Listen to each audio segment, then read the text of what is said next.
इतिहास.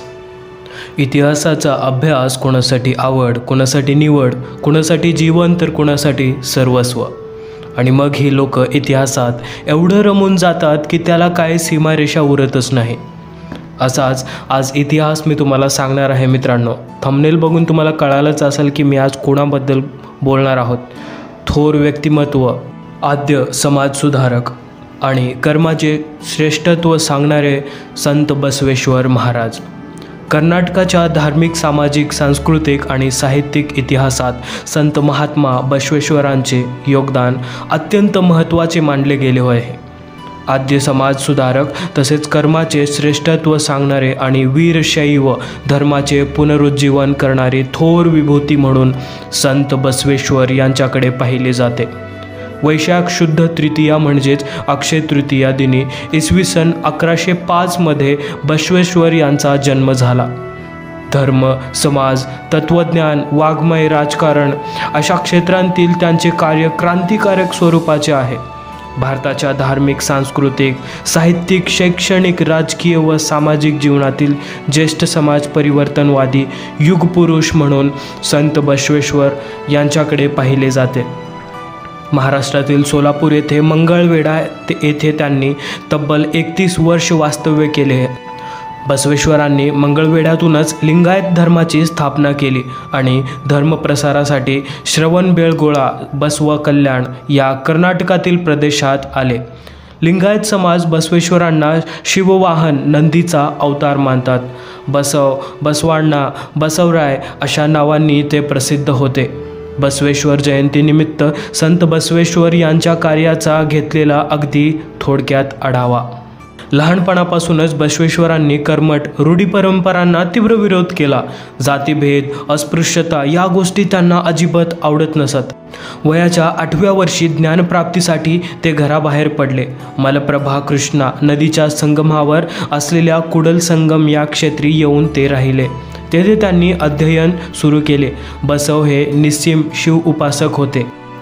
याच काळात त्यांना जातवेद मुनी गुरु म्हणून लाभले. गुरूंकडून बसवरायांनी दीक्षा घेतली आणि शिवाचे प्रतीक म्हणून इष्टलिंग आपल्या गळ्यात धारण केले. गुरूंकडे राहून बसवेश्वरांनी वेद, उपनिषद, षडदर्शने, पुराणांचा सखोल अभ्यास करून उच्च कोटीचे ज्ञान प्राप्त केले. संस्कृत, पाली, तमिळ या भाषांवरही प्रभुत्व मिळवले. धर्मग्रंथांचे अध्ययन करून त्यावर चिंतन मनन केले. बसवेश्वर हे धनुर्विद्या व अन्य कलांक पारंगत होते. कर्माचे श्रेष्ठ बसवेश्वरांनी पटवून दिले. आपल्या ज्ञानप्राप्तीतून त्यांनी अनेक ग्रंथांचे लेखन केले. केवळ शिवाचीच उपासना करावी असे आपले ठाम मतही मांडले. काय कवे कैलास हा त्यांनी विचार मांडला. याचा अर्थ केवळ कष्टानेच स्वर्गाची म्हणजेच शिवाची, मोक्षाची प्राप्त होते असे त्यांचे स्पष्ट मत होते. कर्मकांडांत गुंतून न पडता प्रत्येक माणसाने आपली स्वतःची भाकर मिळवण्यासाठी कष्ट केलेच पाहिजेत. प्रत्येकाने सतत कार्यरत राहिले पाहिजे असे ते नेहमी सांगत. असे कर्म करणाऱ्या वृत्तीला त्यांनी कायक असे नाव दिले. कोणताही व्यवसाय अथवा कुठल्याही प्रकारचे काम हे हीन अथवा श्रेष्ठ असे नसते आणि त्यावरून ते काम करणाऱ्या माणसाचे श्रेष्ठत्वही ठरत नसते अशा विचारांचे बसवेश्वर होते.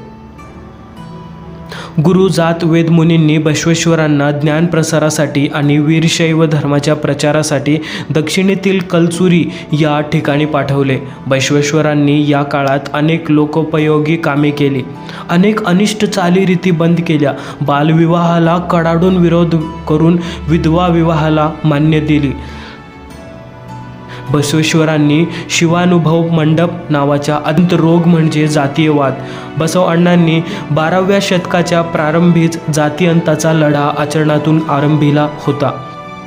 बसवेश्वरांनी केलेला हा विद्रोह व्यवस्थेला सहन नाही झाला म्हणून त्यांनी बसव अण्णांना विज्जळाचे प्रधानपद सोडावे लागले.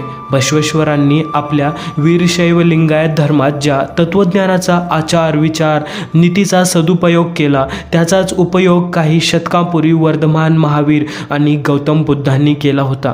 बुद्ध आणि महावीर यांचा काळ वेगळा असला तरी बसवेश्वरांनी स्थळ, काल, परत्वे ज्या इष्टलिंग धर्माचे प्रतिपादनाचे वर्णन केले होते ते वैचारिकदृष्ट्या गौतम बुद्धाच्या विचारांशी मिळते जुळते होते. म्हणूनच बसवेश्वरांना 12व्या शतकातील बुद्ध म्हणून संबोधले जाते. ओम नमः शिवाय हा षडक्षरी मंत्र हा त्यांना अत्यंत प्रिय होता. ज्ञान, भक्ती व कर्म यांचा समन्वय साधण्याचा प्रयत्न केला. महात्मा बसवेश्वरांचा लिंगायत धर्म प्रामुख्याने दलित संवेदनेवर आणि मानवजातीच्या तत्वावर आधारलेला आहे. बसवेश्वर पहिले क्रांतिकारी धर्मविचारक होते. महिलांना मुक्तीचे पंख देणारे भारतातील समतेचे जनक म्हणून बसवेश्वरांच्या विचाराकडे पाहता येईल. महात्मा बसवेश्वरांनी अनेक स्त्री वाचनकारांना व अमलप्रभू, चन्नबसवेश्वर, सिद्धरामेश्वर अशा अधिकाऱ्यांना, पुरुषांना एकत्र आणून स्त्री पुरुष समानतेचा पाया रचण्याचे काम केले.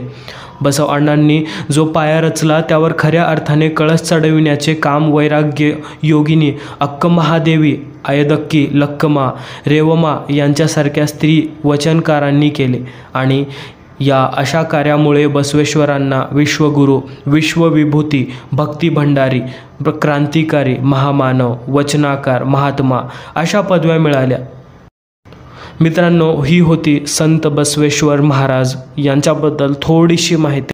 मित्रांनो, जर तुमच्याकडे आणखीन काही माहिती असेल तर प्लीज मला सेंड करा. अबाउट सेक्शनमध्ये माझी मेल ID आहे, त्यावर तुम्ही सेंड करू शकता. तुमचे नाव घेऊन त्या व्हिडिओला मी सुरुवात करेन. मित्रांनो, आणखीन काही माहिती असेल तर मला खूप चांगलं वाटेल, बरं वाटेल की तुम्ही माहिती मला पाठवलात. धन्यवाद मित्रांनो. इथवरनं व्हिडिओ बघितलात, धन्यवाद. आणि नेक्स्ट व्हिडिओमध्ये असंच राहण्यासाठी सबस्क्राईब करा चॅनलला. मिळूया पुढच्या व्हिडिओमध्ये. जय हिंद.